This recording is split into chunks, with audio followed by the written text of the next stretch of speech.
Hey everybody, welcome back. My name is Abby. I'm with Fitness is Medicine. Today we are going to talk all about hips. Are you doing your hip exercises?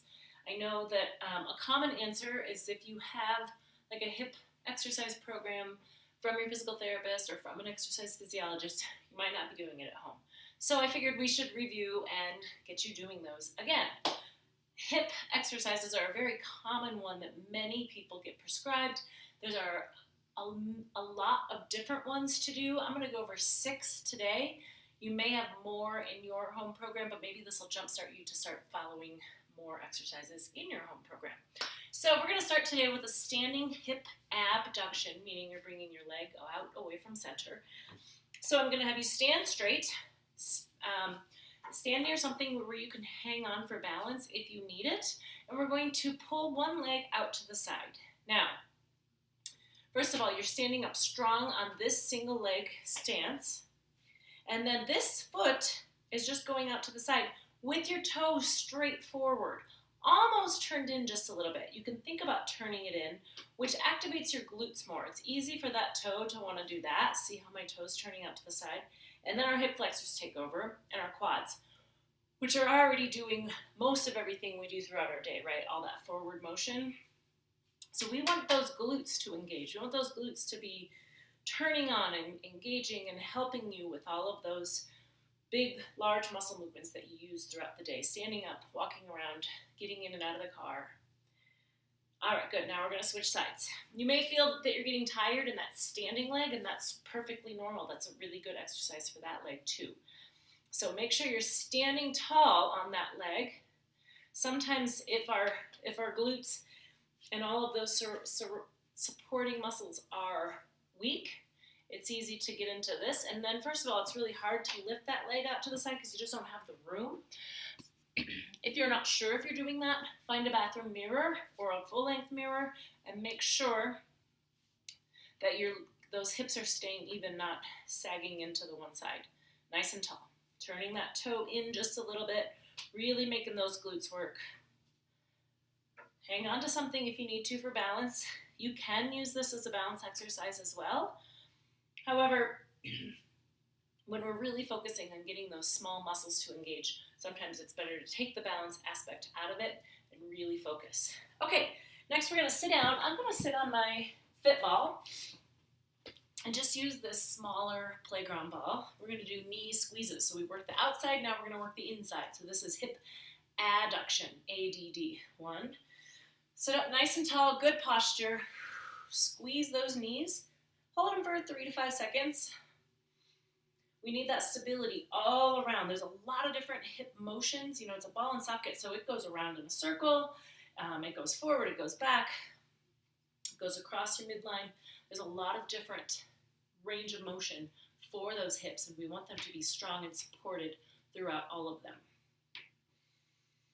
Breathing. Keep your tummy nice and tight with this one. It's kind of an added benefit to this one where you can engage your core and help with that squeeze. Breathe.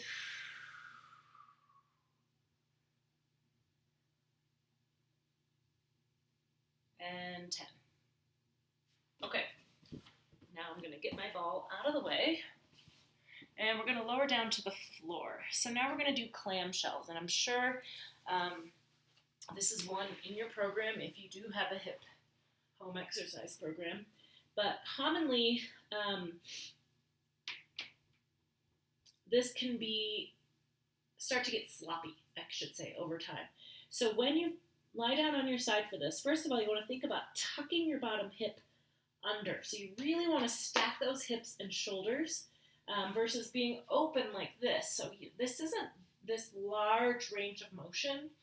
So you really want to tuck your hips under, put your feet together, bring your feet up towards your hips, and then you're going to open your knees. But notice this isn't a very large range of motion.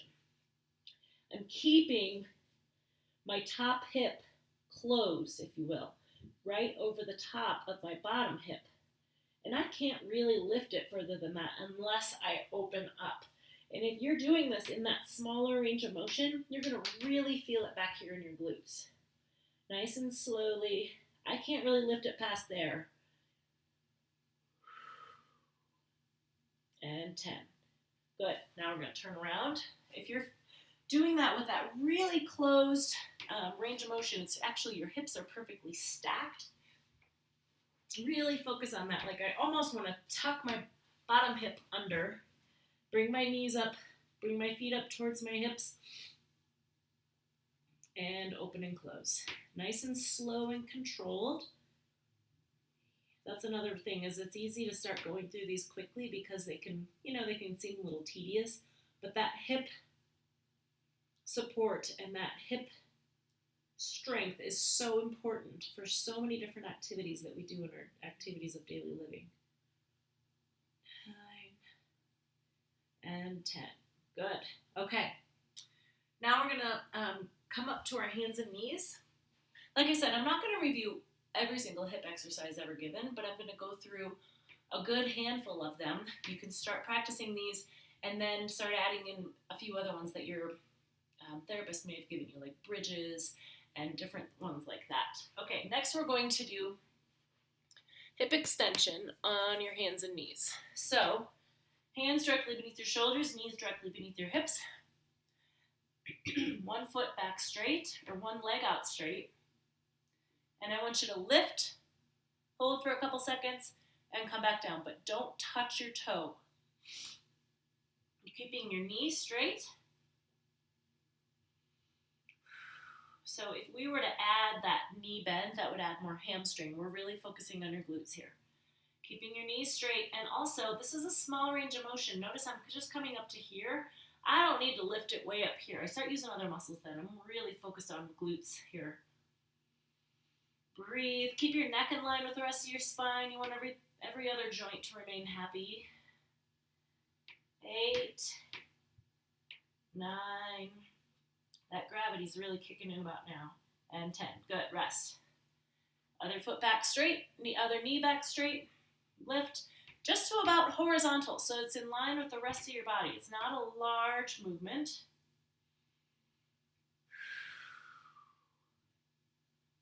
Nice and slowly.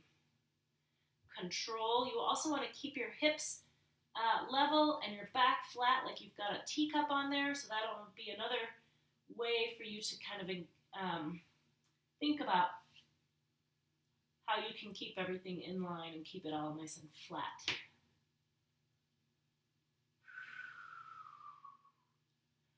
And 10. Good. Now you can kind of sit back in child's pose and stretch those hips really good. That one feels really good after you've really been working those. Okay, we're going to stand up. So stand up nice and slowly. Make sure you don't get lightheaded or dizzy. And then I'm going to grab my slider here. I've got a furniture slider. If you don't have a slider, you could use a plastic bag. You could use a towel on a wooden floor. There's a lot of different ways to do this. So now we're going to stand on one leg and do some hip circles. So this is a little bit of balance, but I just want to do a good half circle here out to the side. So you're getting a good circumduction, good range of motion, using lots of different muscles in those hips. Also, this muscle, the standing hip is also getting lots of work, as you are probably feeling. Nice and slow, just like the rest of them. The slower you do it, the more control you have to exert and the more muscles need to engage and support you.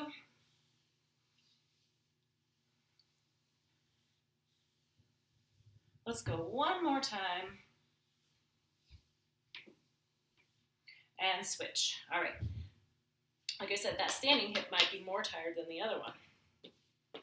Just your toe, just a half circle. So I'm balancing here, and that's okay. Like I said earlier, if you can do it without hanging on to something, that's great. But if you're kind of losing your balance, I really want you to hang on to something so that you can really focus on this exercise, so we can really focus on those hips.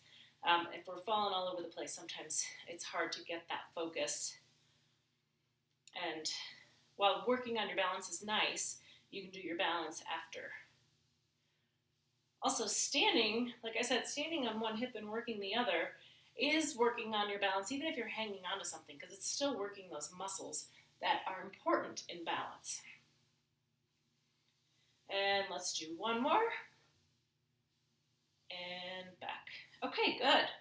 Now the last one we're going to do, we're just going to do side stepping. So this one, especially by this point in your hip routine, you may be getting a little tired. You can use a loop band around your feet.